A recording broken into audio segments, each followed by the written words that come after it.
Anong gagawin mo kapag ang laban ng buhay, pinili ka? Ang buhay hindi laging madali. Sabi nga nila, bilog ang mundo.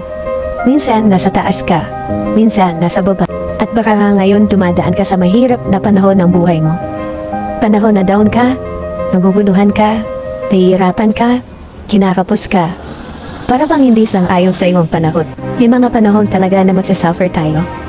May mga panahon talaga na mararamdaman mo ang hirap at sakit. Ang tanong, paano mo tutugunan ang mga panahon na yan? Hahayaan mo lang ba? O magpapakatatag ka? Dadating at dadating ang panahon na hindi sasang-ayon sa iyong lahat. Kailangan ko na magpakatatag at laging maring handa. Sasang-ayon din sa iyo ang lahat, balang araw. Ano ang dahilan mo? Kailangan mo ng dahilan. Bakit mo kailangan? Kasi minsan sasabihin mo, ayokong bumangon. Pero ang dahilan mo ang pupursigin na magpabangon sa'yo. Kailangan ka ng magulang mo. Kailangan ka ng kapatid mo. Kailangan ka ng anak mo. Kaya bumangon ka. Ang dahilan mo ang magtutulak sa'yo pag di mo na kayang itulak ang sarili mo. Pag gusto mo nang sumuko, pag gusto mo nang mag-give up, ang dahilan mo ang magbibigay ng lakas na kailangan mo sa tuwing nanghihina ka. Kaya huwag mong kakalimutan ang mga dahilan mo.